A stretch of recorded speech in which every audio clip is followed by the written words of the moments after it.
and to reinforce some of the concepts that Professor Abdi highlighted in his lecture. Did you get the gist of Professor Abdi's lecture, and did you understand it inside out? Alright, so we will be reinforcing some of the concepts that he touched upon. So it's very important that we pay attention to what goes on in the class today. So the first concept that I've highlighted on this sheet is that we have a metal named copper, and what we would like to do is we would like to estimate the Fermi energy. We already know that for metals we have the conduction band and the valence band concepts. So this is the valence band, and the edge of the valence band is denoted as EV. We have a conduction band, the edge is denoted as EC. This is the conduction band, the valence band. And what happens inside a metal is that, what happens inside the conduction band, inside a metal? The band is partially filled. So the valence band is completely filled, and the conduction band is partially filled, and the topmost level is called the Fermi level. So this is the highest energy an electron can have even at 0 Kelvin. If you just had thermodynamics, if you just believed in gas laws, as Professor Abdi mentioned, then all the electrons would go into the lowest energy state. However, what we have here is another principle of quantum mechanics, which is the Pauli exclusion principle, which is a form of repulsion between electrons, although it's not of electrostatic origin, it's purely quantum mechanical. That the electrons are fermions and they cannot have the same quantum state. So we have these energy levels inside the band, and a large number of them, and we keep on filling the electrons. These energy levels are like placeholders for the electrons. So you keep on putting 2 electrons in each energy level, and if you put 2 electrons in one level, they must have opposite spins. And you cannot accommodate more than 2 electrons. So you keep on filling electrons into these energy levels. One band is completely filled, then there's the gap. No electron can go into the gap inside a metal, and then you keep on filling the conduction band. And when you have exhausted all of the electrons, the topmost energy is called the Fermi level, and the electron with the highest energy will have this much energy. And there is the band continues beyond the Fermi level, which means that there are empty energy levels. And since these levels are empty, an electron near the Fermi level can readily acquire energy provided by an electric field and jump upwards into a vacant level, and that is how conduction takes place. So the electrons are readily excitable, whereas in an insulator the topmost electrons sit here. So the electrons, they are not readily excitable. You have to give a large amount of energy to cross this barrier, and that is why insulators are different from inductors. And it is the band description that provides an accurate description of conductors and insulators. So the first concept that I've highlighted is, how do we calculate or estimate the Fermi energy for copper? Now all that you need for calculating the Fermi energy is Ne, which is the number of electrons, the number of conduction electrons per unit volume.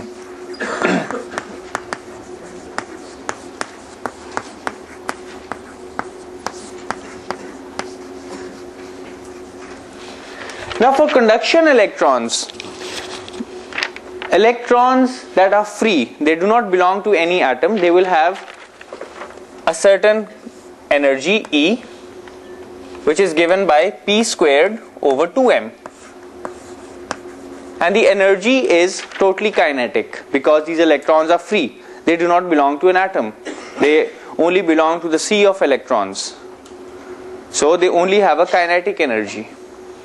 Alright, which means that the momentum of the electrons is given by 2me under root. So if you have an electron at the Fermi energy EF, the corresponding momentum is called the Fermi momentum. Alright, now we know that from the de Broglie relationship, the momentum is given by h over lambda f, where lambda f is now called the Fermi wavelength. So an electron with energy EF, which is at the Fermi level, has a corresponding momentum PF, and since electrons are waves in the quantum picture, they must have a corresponding wavelength lambda f. Now if Ne is the number of electrons per unit volume, this is the definition of Ne, because it's the concentration of free electrons per unit volume. Now when electrons have a high energy, you can visualize each electron as occupying a certain volume.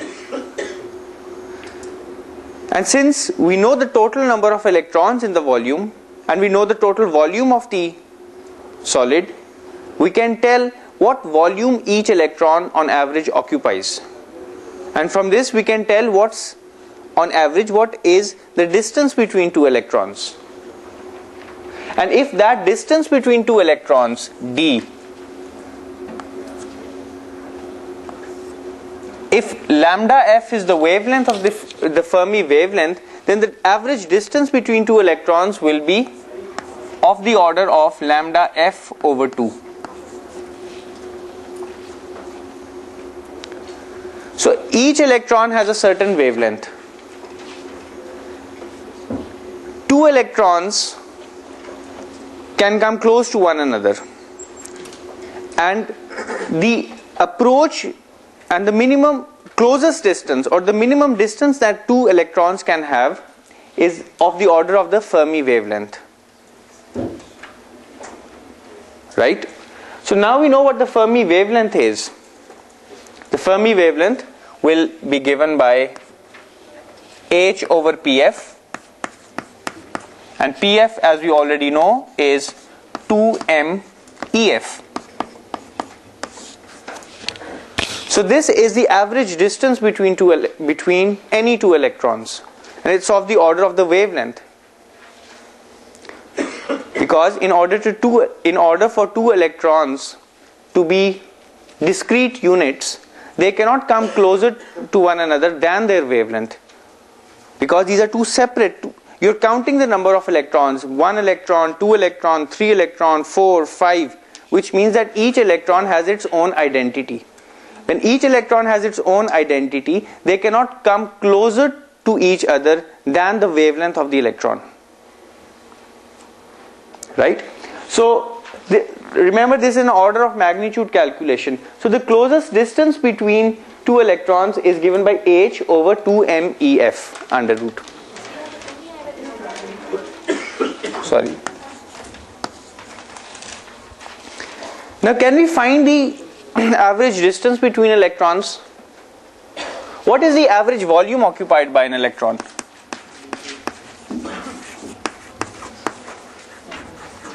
Average volume occupied by a single electron.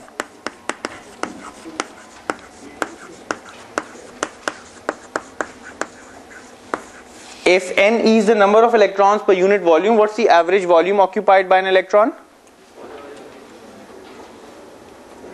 So, you just have to think. No formula. Just if this is the number of electrons per unit volume, what's the volume? What's the sphere in which one electron exists? What's the volume of that sphere? बताओ, डरो नहीं.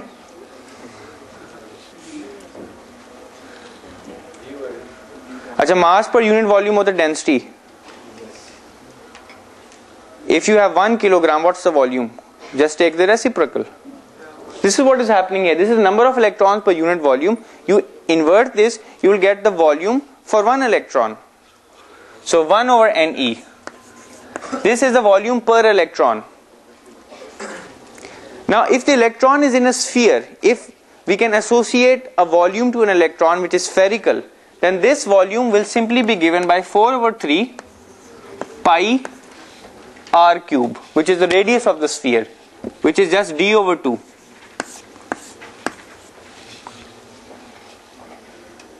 So now what we are assuming, if you would like to draw a picture, is that we have an electron and there is a volume associated with the electron, then there is a neighboring electron, then there is a neighboring electron, and this is just an average behavior, and this distance is d, this distance is d over 2, and the wavelength of this electron is 2 times, or the wavelength is 2 times d. This is the wavelength of an electron. So this wavelength and the distance of the closest approach, they are comparable. They have the same order of magnitude. So if this is the volume of one electron, we can insert the value of d taken from here, and 1 over Ne turns out to be 4 over 3 pi 1 over 2 cube is 1 over 8 d cube. And what is d cube? This is h cube over 8 2m EF 3 by 2. So I've just inserted the value of d into the average volume occupied by an electron. ये कैसे किया? ये under root, this is, I take the cube, h cube over 8 into, this is 1 over 2, I take the cube, I get 3 over 2.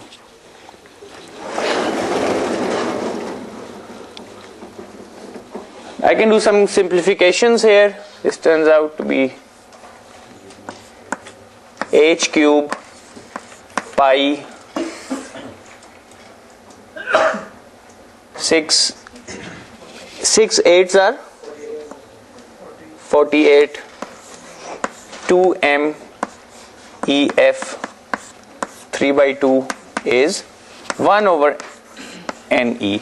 And I can also write 2m EF 3 by 2 equals h cube pi over 48 times Ne.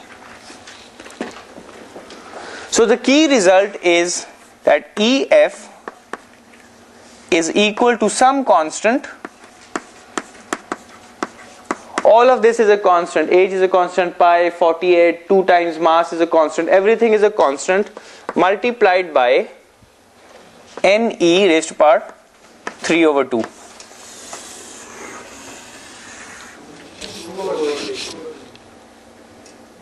Three over 2. You take the 3 half power on both sides. This turns out to be 1. Oh, sorry, 2 by 3.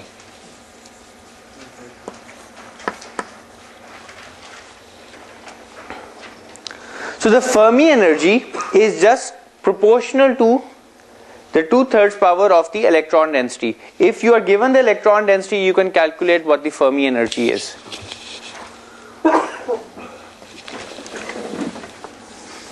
Now let's do this calculation more properly, and this is concept number 2 that I've outlined in the write-up.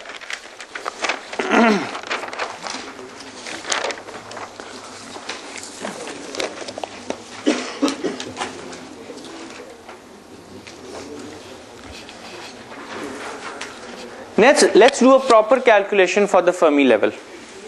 जी आपने जहाँ पे d is equal to lambda h by 2 की है, ये आप किस तरह इसको justify करते हैं? मैं इस तरह इसको justify करता हूँ कि if I have 2 electrons, I'm counting electrons. Electrons are now countable units. So one electron has to be distinct from the other, which means that their wave functions must not overlap. This means if their wave functions overlap, I cannot count them as separate electrons, because the particle is defined by the wave function. If their wave functions are not to overlap, that means that their wavelength has to be of the order of or larger than the distance of the closest approach. So this is what I've used here. I could also have used d is of the order of lambda f. Since I'm doing an order of magnitude calculation, this 1/2 factor doesn't matter much. But now I'm going to do a more accurate calculation for the Fermi energy. And then we would have to see what is the significance of the Fermi energy. Because right now we're just playing with mathematics and doing a quantitative analysis. But let's do a proper accurate calculation of the Fermi energy. But before we calculate the Fermi energy, we have to introduce a concept which is called the density of states.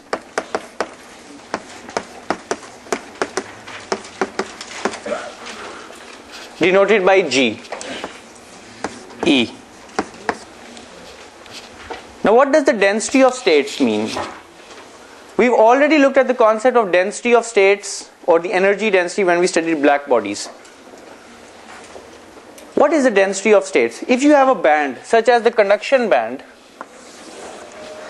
there are energy levels inside this band.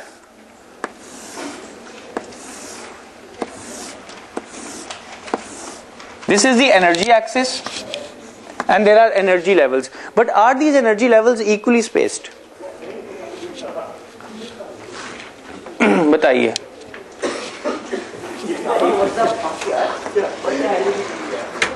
In a three-dimensional infinite well, cubic well, are energy levels equally spaced? No, they're not.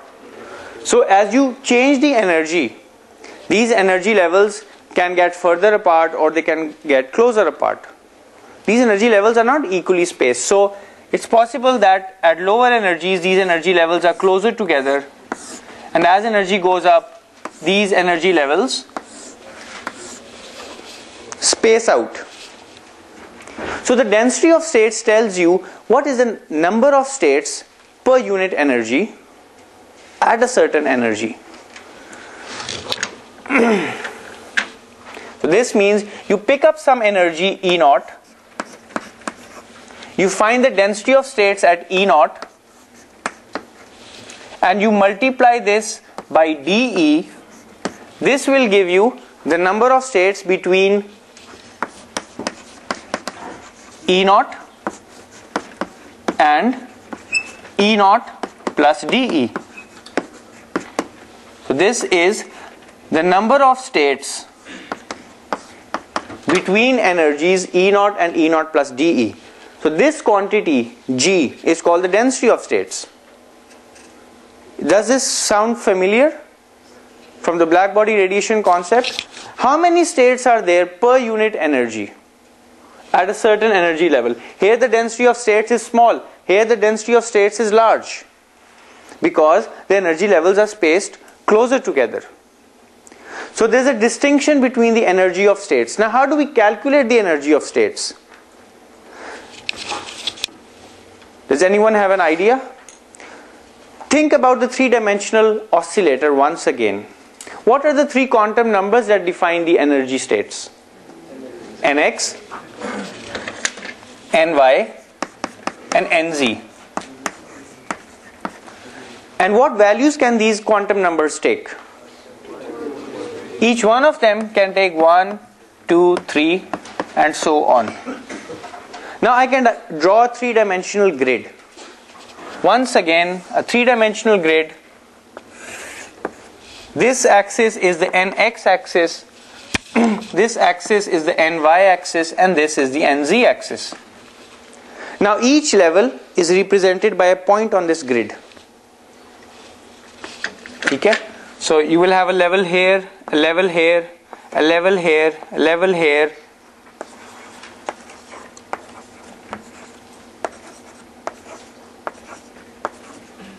You will not have any levels on the axes, by the way, because the quantum number cannot have a value 0. However, you will have points at everywhere.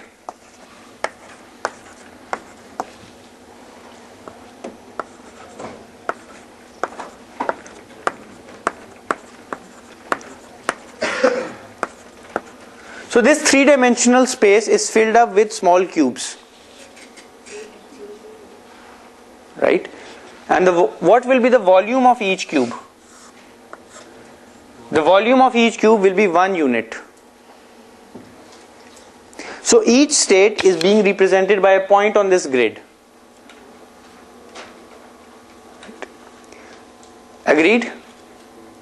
Each state is a point on the grid. Now I ask you the question, as I always ask, what is the number of energy levels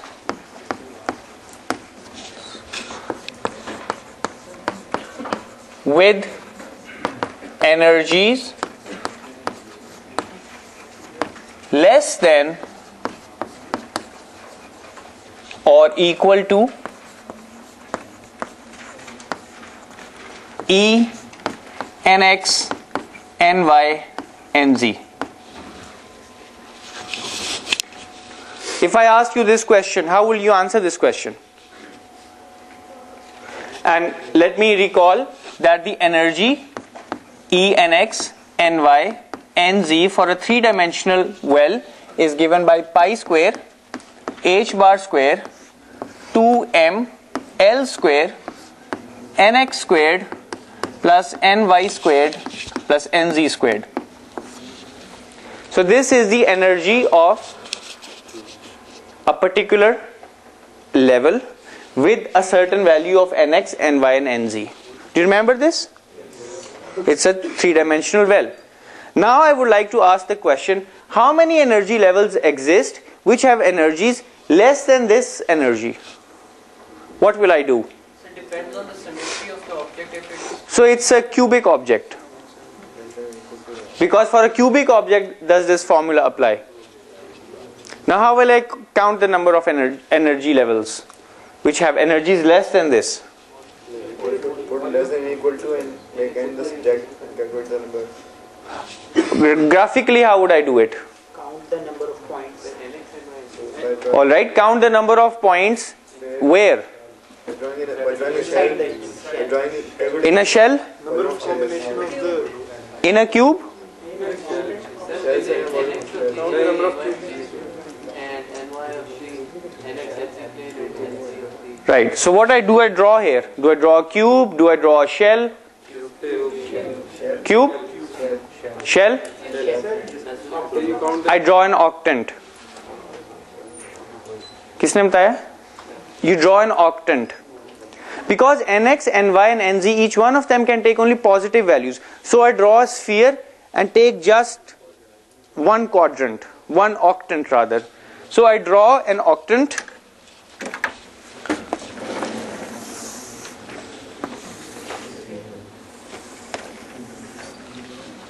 And this octant will have a radius, say n,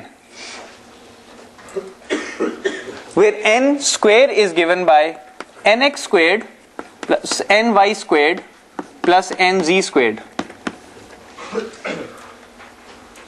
So this is the radius of the octant. So what I really have to do, I would like to find the volume of this octant. Since the units are just numbers, they're 1, 2, 3, 4, 5, and so on each axis, because I'm just counting the number of levels.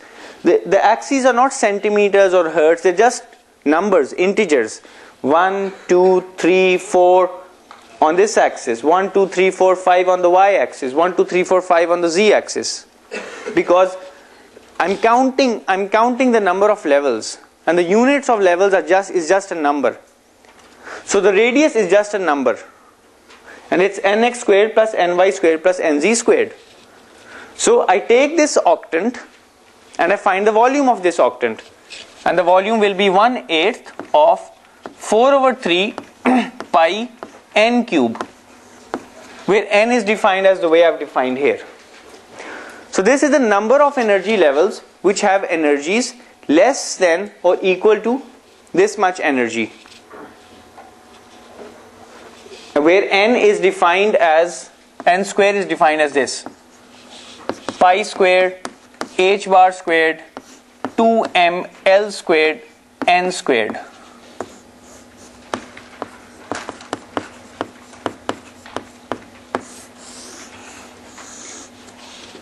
So this is the total volume of the octant. Is this the number of energy levels? Yes, which have energies less than this much. This is the upper energy, and all levels which have energies equal to or less than this, if you count them, you will get this number.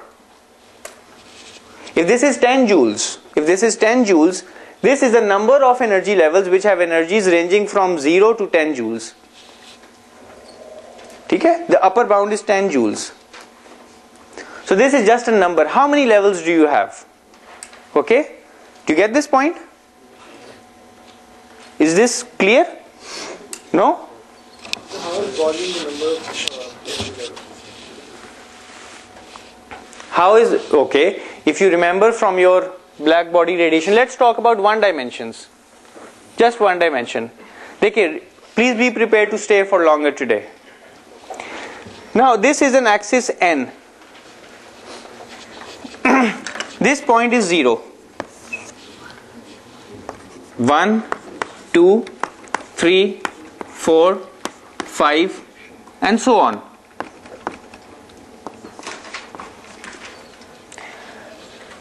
Now suppose energy is some constant A times n squared. Suppose you're talking about one dimensions. Energy is A times n squared. I would like to ask you, how many states exist with energies less than E naught? How many states exist? What would you do? You would take E naught divided by A. This will give you some n naught squared. Then you will take n naught, which will be E naught over A under root. This will be some number. Agreed? Now this number will lie somewhere on this axis. It could lie here. Okay? This number will lie somewhere here. ठीक बात है? Now this is a number, and I want to count the number of energy levels which have energies less than or equal to E naught. What will I do? I will count the number of points which are to the left of this line. I will count 1, 2, 3, 4, 5. So I will have 5 levels which have energies less than E naught. Okay? Now I extend this to 2 dimensions. So I have a 1, 2, 3, 4 here. And each state now corresponds to a point on this 2-dimensional plane. This is one state, another state, another state, another state.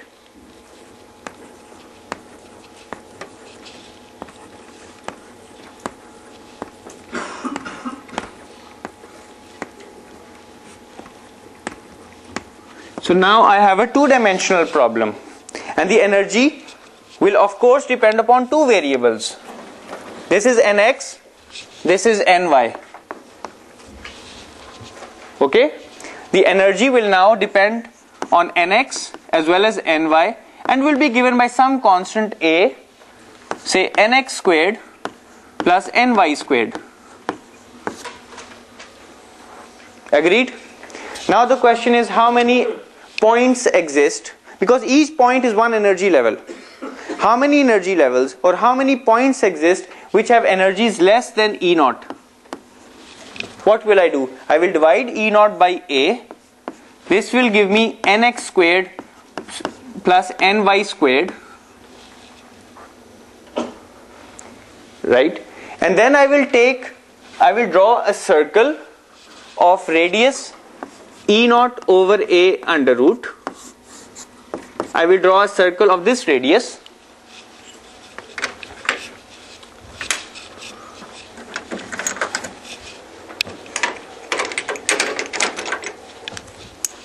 Because now I'm talking about a two-dimensional plane. I will take this radius E0 over A under root. I will draw a circle like this.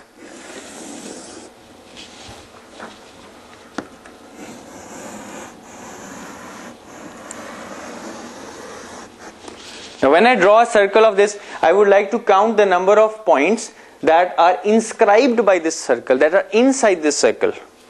1, 2, 3, 4, 5, 6, 7, 8, 9, 10, 11, 12, 13, 14, whatever the number of points are.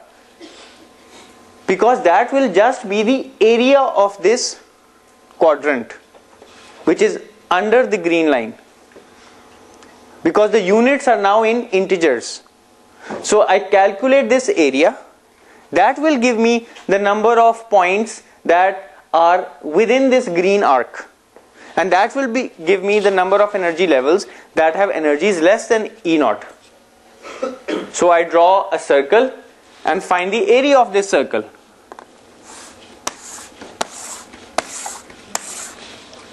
And this area will give me the number of points, because my units in which I am measuring are points. They're not centimeters or hertz or anything else. This axis is just the number of points. So I will, by measuring the area, I am in fact counting the number of points.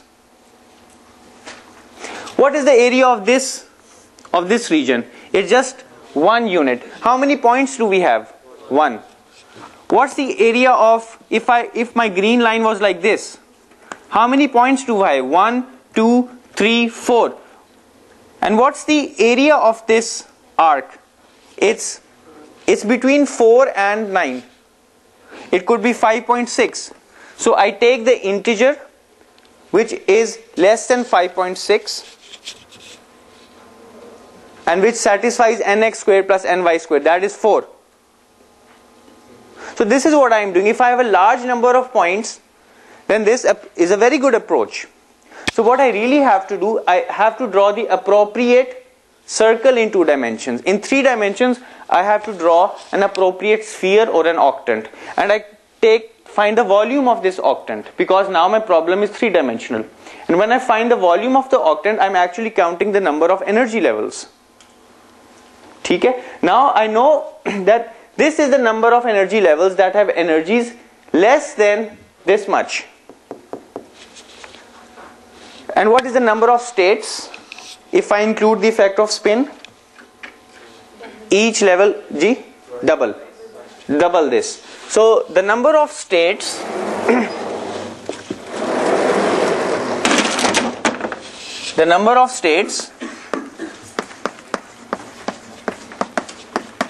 with energies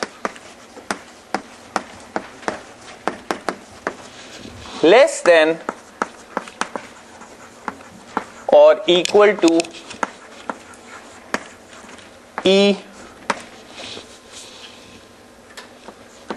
pi square h bar squared 2m l squared n squared is double this, which is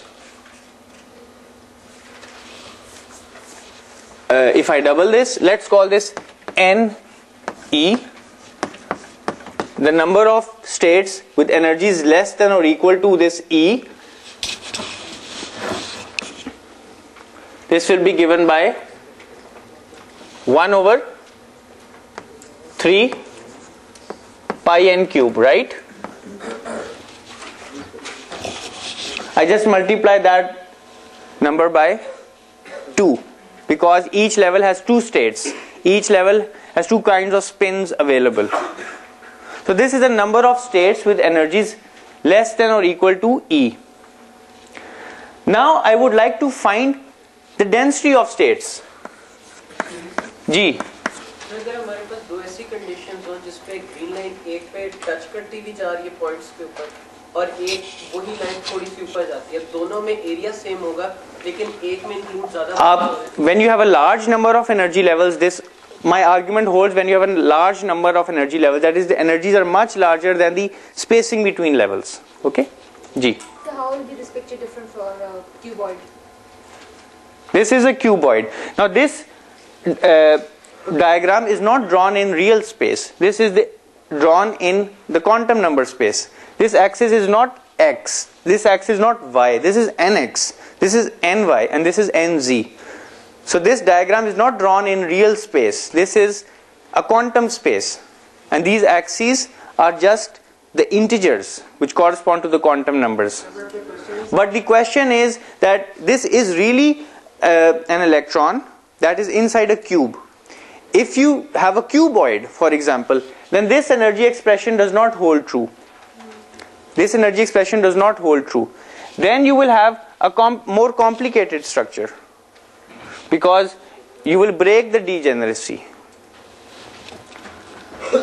Alright, so this is the number of energy levels or states with energies less than E.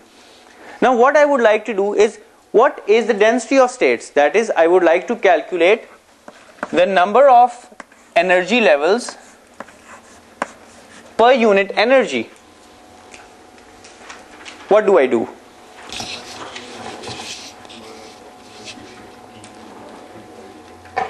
What do I do?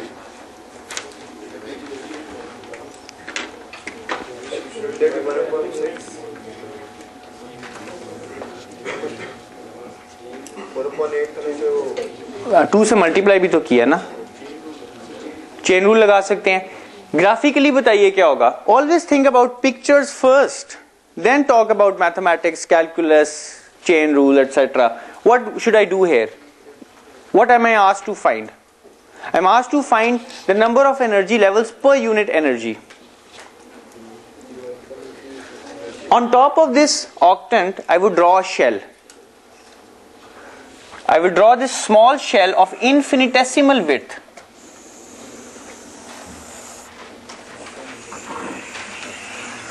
Now this shell has a very small width. Suppose this width is d small n. That is, the radius increases by a small amount, dn. And now I get this volume. I want to count the number of points in this volume. That will be my number of states per unit energy. Agreed? So I have to find dn. dn will simply be given by 3 over 3 pi n squared dn. I take the differential on both sides, and this is simply pi n squared dn. Now I have to find d. This is d capital N over de. I have to write this small n in terms of energy, and this small n in terms of energy is simply given here.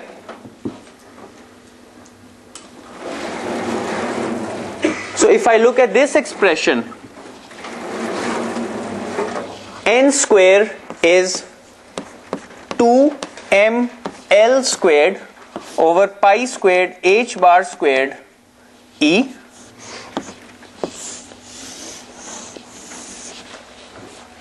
and 2n dn is 2ml squared pi squared h bar squared de. This two cancels out.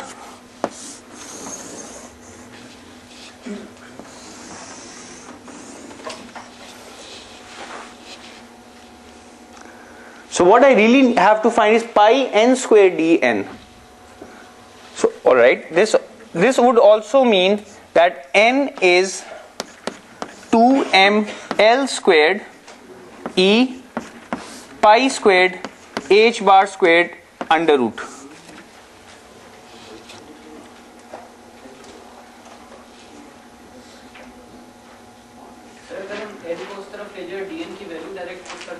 वो भी ठीक है.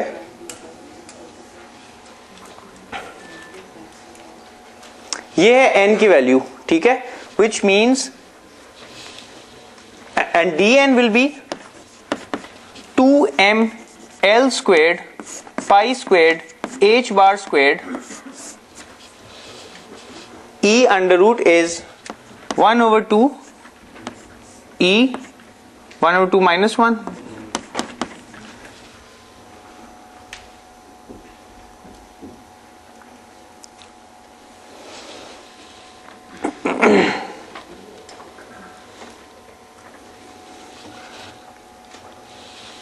So how do I find d capital N over dE?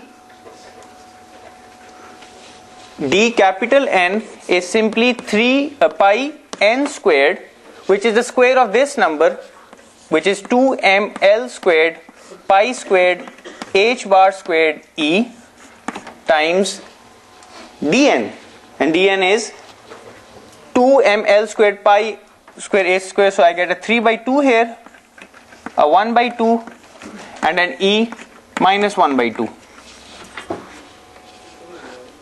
समझ क्यों नहीं आ रही? और आगे डी ई भी है.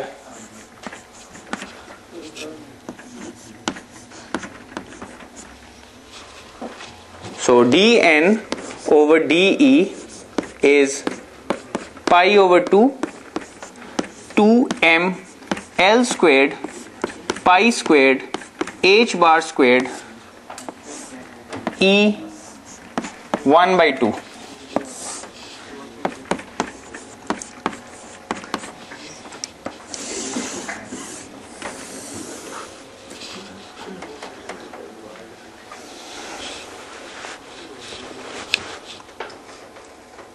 कैसे आया? यहां तक समझ आ गया था? d capital N over de, but d capital N is pi n square dn. Now what is the relationship between n and e? The relationship between n and e is this one, this.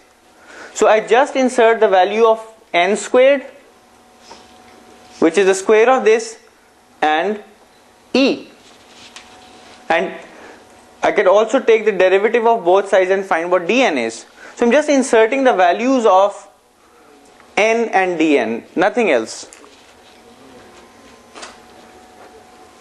I give you 2 or 3 minutes to just assimilate this. Perform this derivation on your own.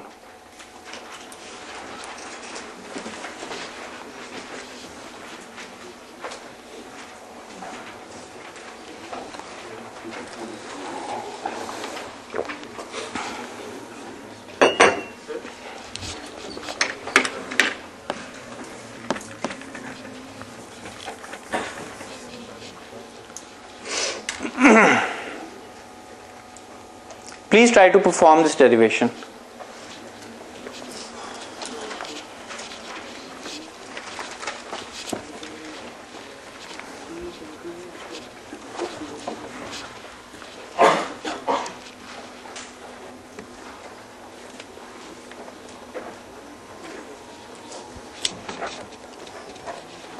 ठीक हो गया? आपको समझ आई? ठीक है? Clear? All right. So this is the number of states per unit energy, and it depends upon energy. If you look at this term, there is an L square and you're raising it to the power of 3 by 2. So if you want to take L out of this bracket, you'll get L cube. And what is L cube?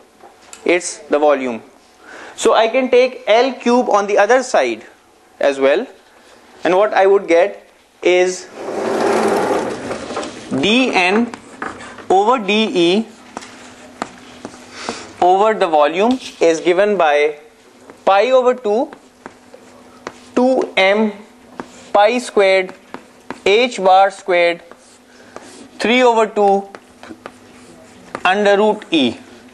And this quantity, which is a number of states per unit energy per unit volume, is called the energy density of states.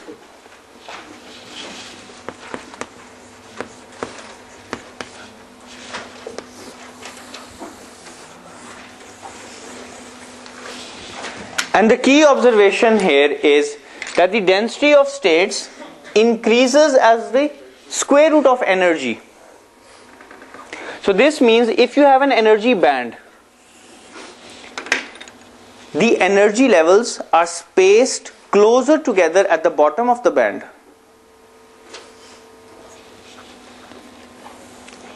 They're closer together at the bottom of the band, and they space out as you increase the energy. in a three-dimensional solid. So the energy levels inside a band, they are not equally spaced. And if I would like to draw energy on this axis and the density of states on this axis, I would get a square root dependence. That is, energy goes up and the density of states increases as the square root of energy.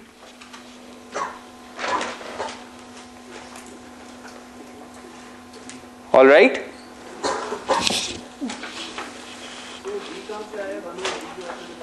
Yeah, वो L cube है ना, वो L cube को left hand side पे ले जाएं, that's just the volume. So as the energy goes up, the density of states increases. It does increase, but it slopes downwards, which means that these energy levels, the spacing of these energy levels keeps on increasing. Here they are more dense, and then eventually as you go up in the band, the spacing decreases. One question I would like to ask you so that you can understand the density of states. This is a very important relationship, and it's for a 3D solid. If you have a two-dimensional solid, देखो बड़ी अहम बात है, if you have a two-dimensional solid such as a thin film, and electrons can only move in two dimensions, that is, you are living in a flat world. For example, in the benzene molecule, the benzene molecule is a planar molecule. Ethylene, which is a linear molecule, is a planar molecule. The electrons in benzene, they can move in a two-dimensional plane only, the pi electrons. So that's an approximation to a two-dimensional surface. So if you have a two-dimensional surface, that is, you reducing the dimensionality of your substance, your density of states will assume a stair-like form. And if you have atoms, such as the hydrogen atom, can you tell me what the density of states will look like for a hydrogen atom? This is a conceptual question, and this is the kind of question that will come in the final exam. चलो नहीं ऐसे ही होगा. Because this will tell us whether we've understood the concept of density of states. Now you have the hydrogen atom, and I would like you to plot the density of states.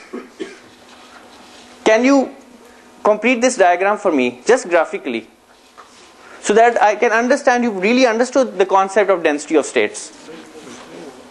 Staircase कैसे आता है अगर mathematically करें? वो फिर to dimensions में करेंगे तो वो एक लंबी कैलकुलेशन है, इसी तरह की, उसी तरह आपको टू डायमेंशंस में आपको सरफेस लेनी पड़ेगी. सर्कल लिया था बिल्कुल. ये एनर्जी डेंसिटी है.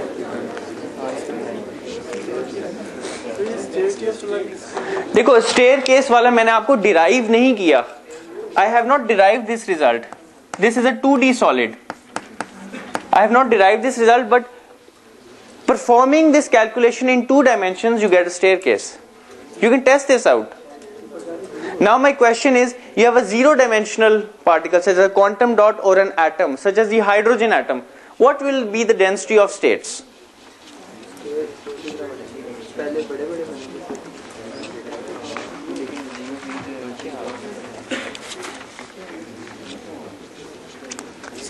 Where are the energy levels in a Bohr atom? In shells.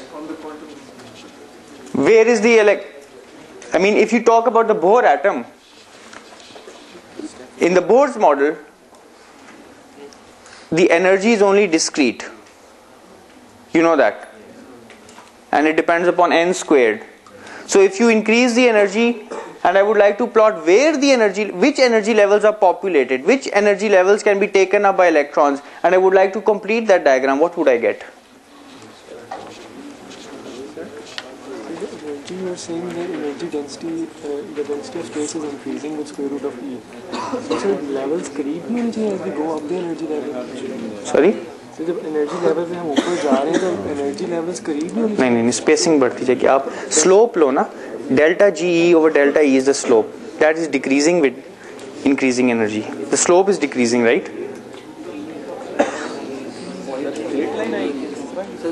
नहीं, सर एक ही एनर्जी लेवल नहीं हो सकता इन state? Sir, isn't a hydrogen atom really? Sir, isn't a hydrogen atom really three-dimensional thing? It's point पे exist करता है, उस लिहाज से 3 डायमेंशनल है, लेकिन एक सॉलिड नहीं, वो अकेला एटम है, ठीक है, जस्ट अ क्वांटम डॉट और an atom.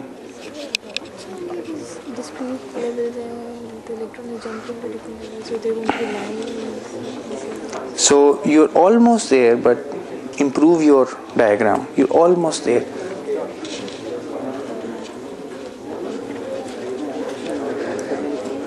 Does anyone have confidence in himself or herself that he or she has the right answer? Maybe. No. हाँ, discontinuous होगा ये, चलो मैं hint देता हूँ. It's going to be a discontinuous function.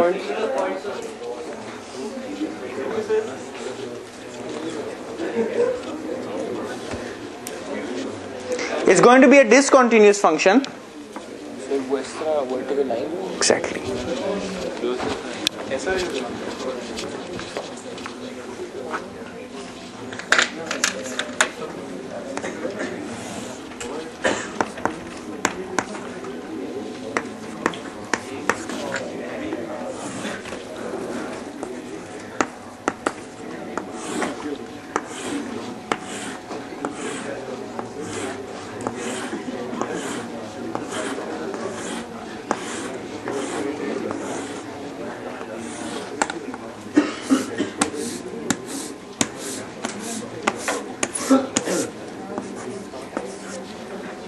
This is the diagram for the density of states. You have an energy level at minus 13.6 electron volt, at minus 3.8 electron volt, and so on until you reach 0 electron volt where you have a continuum. So this is the density of states. For a free particle, you just have a continuum. And for a quantized atom such as a quantum dot or a hydrogen atom, you have these delta functions. That is, only particular energy levels, discrete energy levels are occupied. So as you reduce the dimensionality, you start from a 3D solid, it is a continuous line, and then you localize, which means you break the 3D into films, 2-dimensional films, and if you have an electron in a film, you get a 2D solid. You get quantization in the energy density. If you have a linear molecule, a 1D solid, you will get an energy density like this. And for a pure atom or a quantum dot, the energy levels become totally discrete. Pink वाला ये एक linear molecule के 1-dimensional solid के लिए. For the 3D solid, why is the curve not starting from horizontal? Because the bottom of the band may not be 0 electron volt, it could be any energy, but it's a baseline value. Mathematically 0 होना चाहिए, लेकिन maths is not the sole arbiter in physics, it's the physics that dictates what is going on. But by the way, your energy baseline is arbitrary. Alright, so we spent 55 minutes, we have half an hour of a scheduled lecture, but I would now like to discuss the significance of the Fermi level. Now, alright, last question that pertains to this is,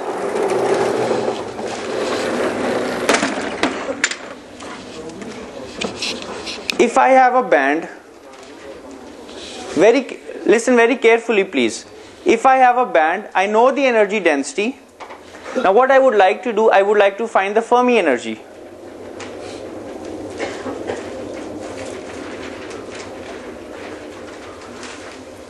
I know the energy density.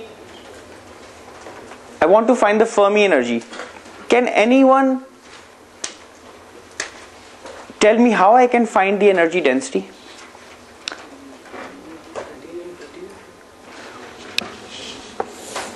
I have a band which starts, say, from 0 electron volts, is filled all the way up to EF, and there are empty levels beyond EF.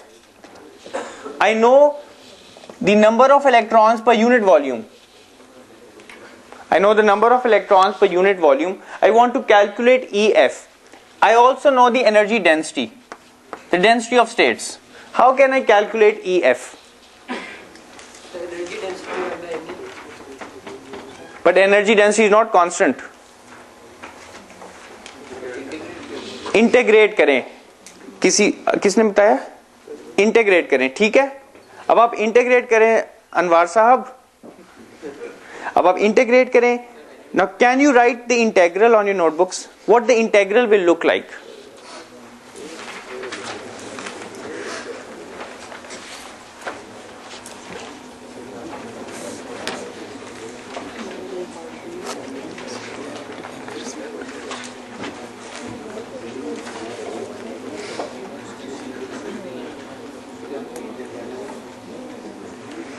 ये differentiate क्यों किया यहाँ पे?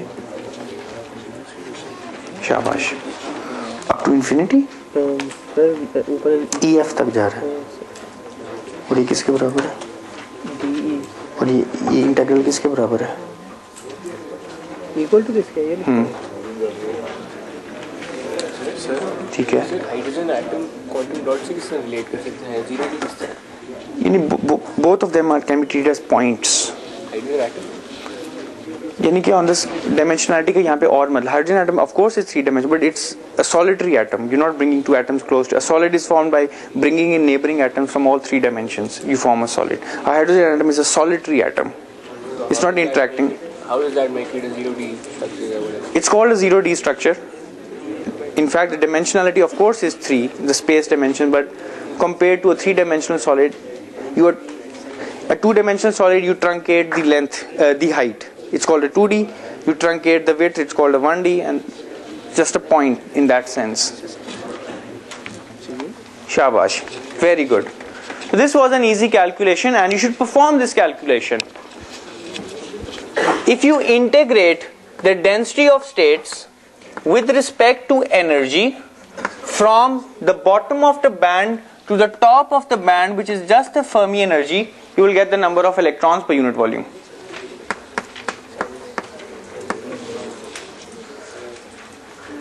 So this means that pi over 2 2m pi squared h bar squared 3 over 2 under root e dE integrated from 0 to EF must equal NE. This means pi over 2 2m pi squared h bar squared 3 over 2. Now E इसका integral होगा E 3 by 2, right? E 3 by 2 और 3 by 2 इधर भी आएगा तो 2 over 3. This equals NE. बातें ना करें please. pi over 3 2m pi squared h bar squared 3 over 2. The Fermi energy raised to power 3 by 2 equals NE. This means the Fermi energy equals NE raised to power 2 by 3 3 over pi 2 by 3 pi squared h bar squared 2m.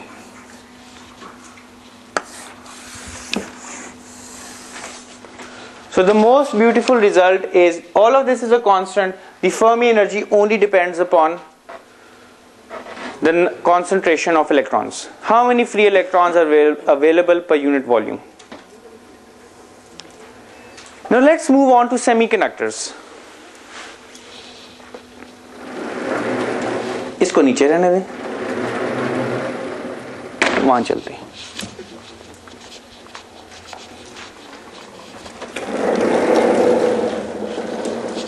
Now we're going to address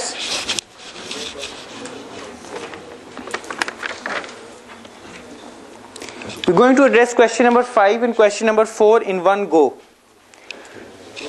Question number 2C. What is the average energy of electrons in a band?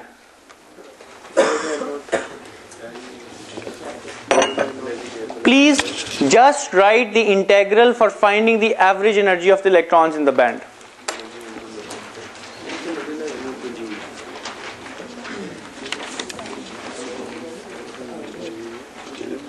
See?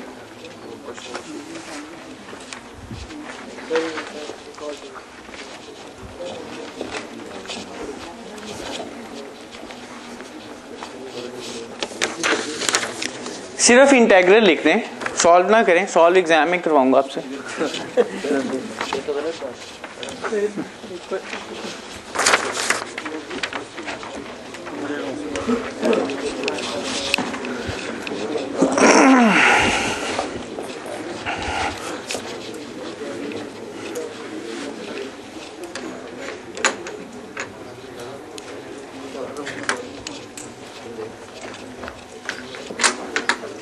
Anyone?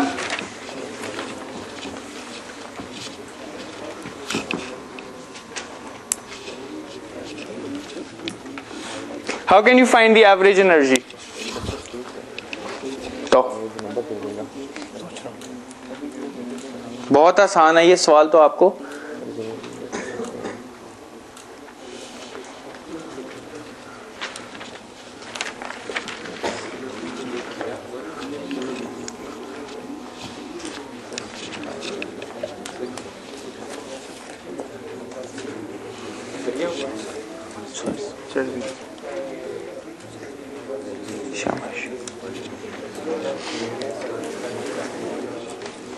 बिल्कुल सही.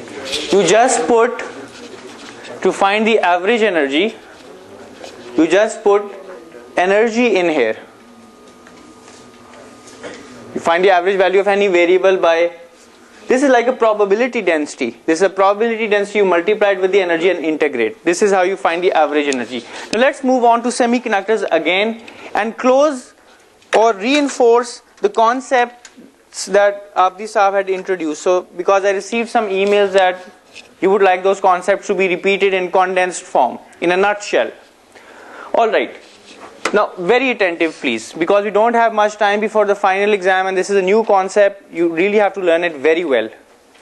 And if you, most of you would like to become electrical engineers, this is what will differentiate you from traditional electrical engineers.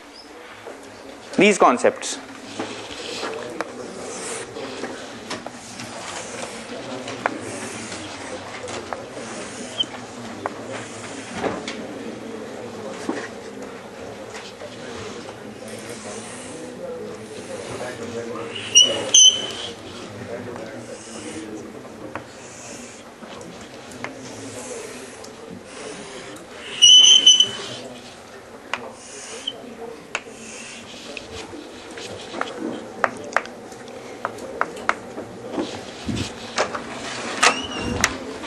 Colored chalk लाना जरा.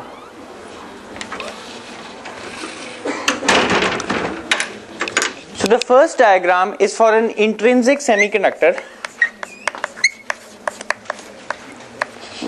This is E. तवज्जो से please. Talha Anwar.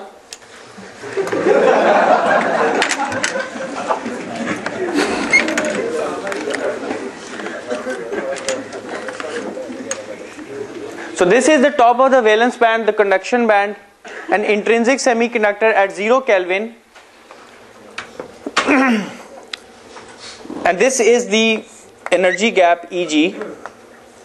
So you have no electrons in the conduction band, no mobile charge carriers. And you have to cross this barrier for conduction to take place. And when you increase the temperature, thermal generation takes place, and when thermal generation takes place, a hole is formed here and an electron is topped up into the conduction band. So with every hole there is a free electron. So this is mobile, this is mobile. Another hole is created with the jumping of an electron from the valence to the conduction band. So this is thermal generation of electron hole pairs, and I mentioned that you can have it thermally generated, you can have generated by photoillumination, you can have bond breaking, you can have an extra very high electric field and so on. By some mechanism, electrons and holes are always created in pairs. Okay? And they are mobile, they can contribute to conduction. Now let's take an n-type material. In an n-type material, even at 0 Kelvin, you have these energy levels inside the gap which are very close to the conduction band. Just 0.05 electron volts.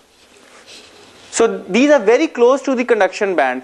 So even if you give a small amount of energy, these electrons that are here can jump into the conduction band very easily.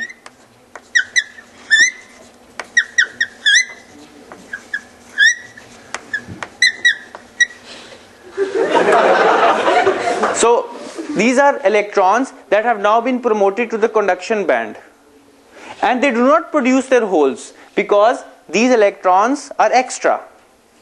These are the 5th electron in the phosphorus atom. So they do not produce holes, and these electrons, they give this concentration Nd. But this thermal process is always occurring at the same time. So if you have the thermal process, you have thermally generated electron and holes and electrons as well. And for a p-type material, the situation is converse. You have an acceptor level here, and there are holes here.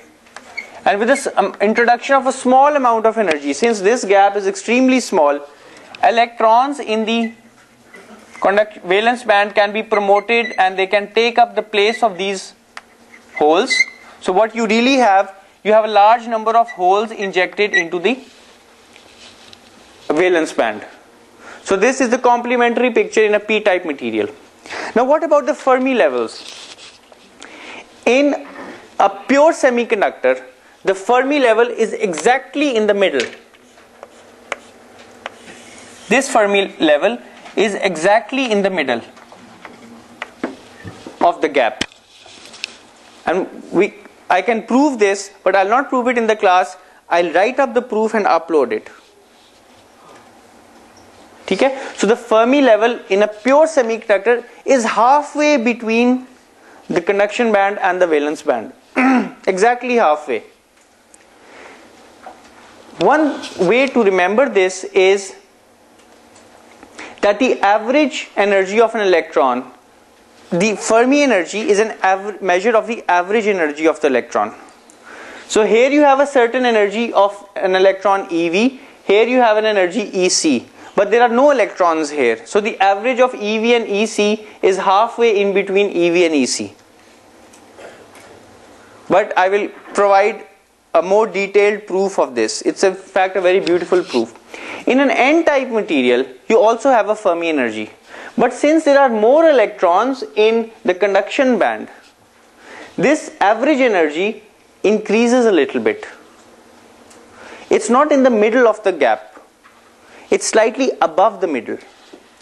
So this is the Fermi energy for an n-type material. It's slightly above the middle of the gap.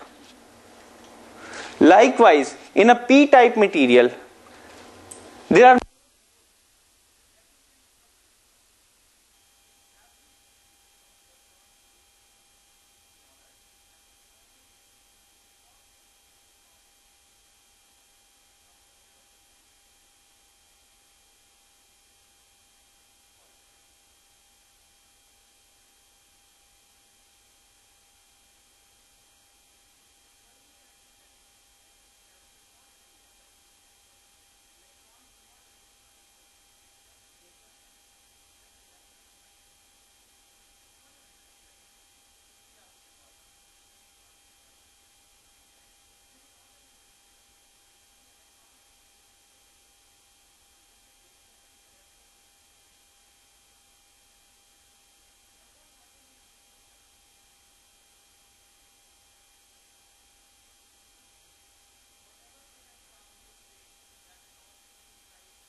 electrons will move from the N to the p-type material and they will recombine in the vicinity of the junction.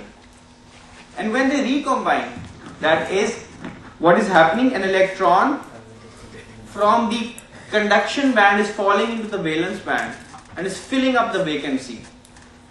So in this region, when these recombination events take place, this part of the p-type crystal becomes devoid of holes.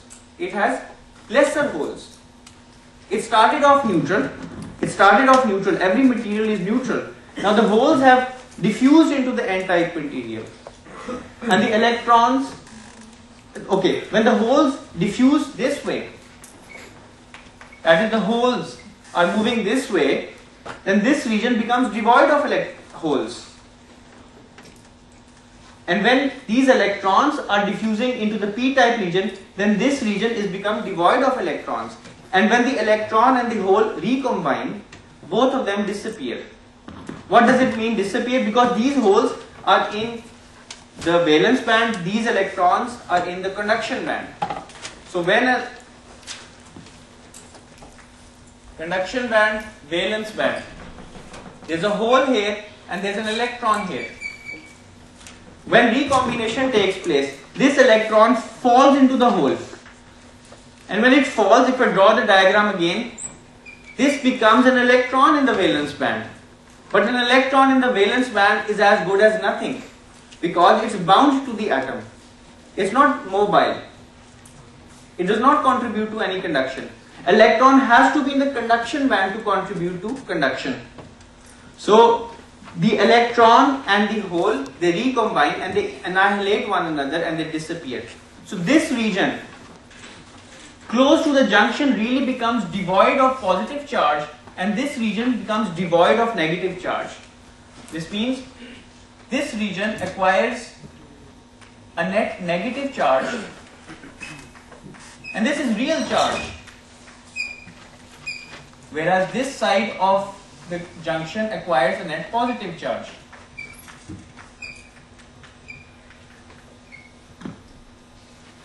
Now this separation of charges, this is called the depletion region.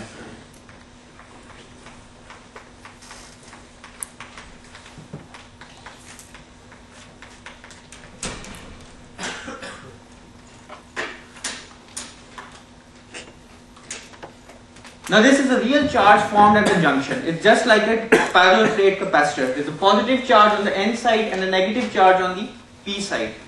It produces an electric field of its own. What's the direction of this electric field? From N to P.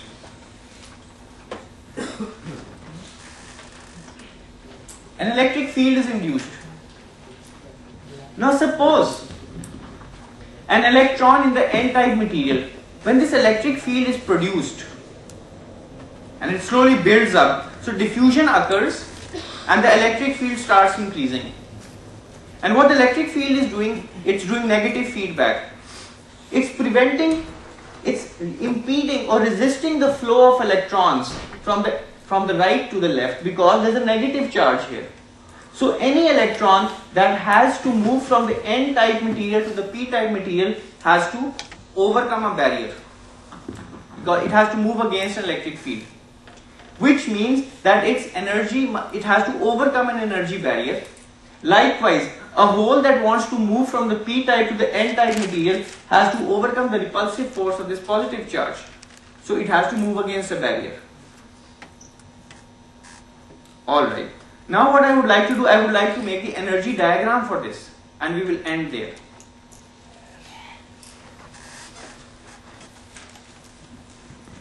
यहाँ ये बात तो clear है ना बिल्कुल?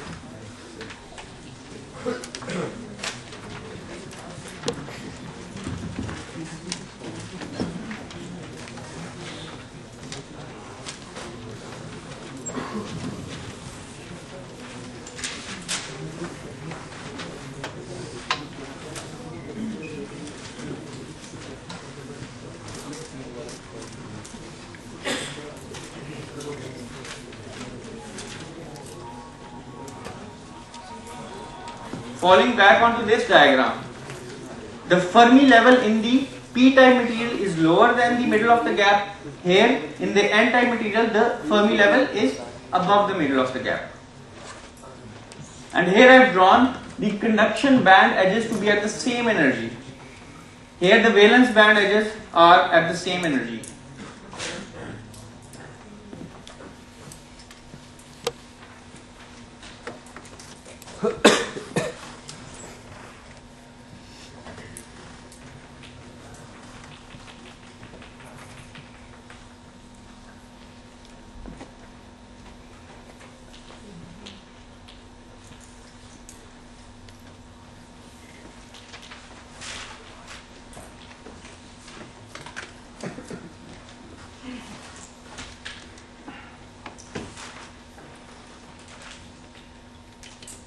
I am drawing electrons in pink.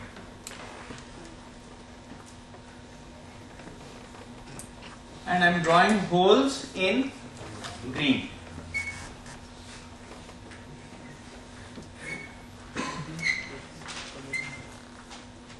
There are only a few electrons in the p-type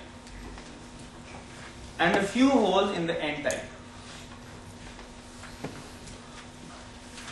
Large number of holes here in the p-type, but in the valence band, this is the valence band, and a large number of electrons in the conduction band of the n-type. Now when the junction has been formed, the diffusion current equilibrium has been established, which means that no further diffusion or transport of charge takes place because the electric field is now strong. The electric field has been established and it is preventing further diffusion of charge carriers, which means equilibrium has been established. Thermal equilibrium has been established. So remember this word. This is the diagram in equilibrium. And we have not connected the PN junction to any external circuit. It's just an open circuit right now. Now this is the energy diagram. This is the conduction band EC for the n-type material. This is the conduction band for the p-type material. This is the edge of the valence band for the p-type. This is the edge of the valence band for the n-type.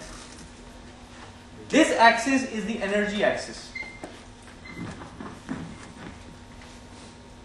Now what happens is that intuitively, if an electron in the n-type material in the conduction band wants to go into the p-type material, its energy must increase. It has to overcome a barrier. If you look at this diagram, in the n-type material, the conduction band electrons, they are at a lower energy than the conduction band in the p-type, which means that the electrons must go uphill and overcome this barrier. It's not energetically favorable for the electrons to move from the n-type to the p-type any longer. They have to go uphill. They have to increase their energy. You have to supply some external source of energy for the electrons to go uphill. So this motion for the electrons is uphill for the electrons. And the electrons cannot easily cross this barrier and go into the conduction band of the p-type material. So the conduction band is raised in the p-type material with respect to the n-type material. Likewise, for the holes, this is the uphill direction. This is uphill for the holes. It's uphill for the holes, which means the holes, the energy of the holes must increase for them to go to the p-type to the n-type material. The energy axis, this is the energy axis for the electrons, and this is the energy axis for the holes.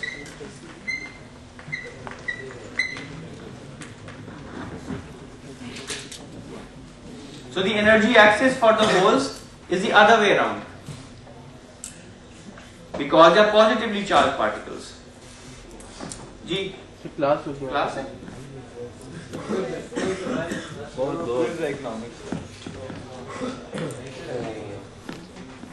all right, so we will continue with this discussion on Monday. Last thing, can anyone tell me what this energy gap will be?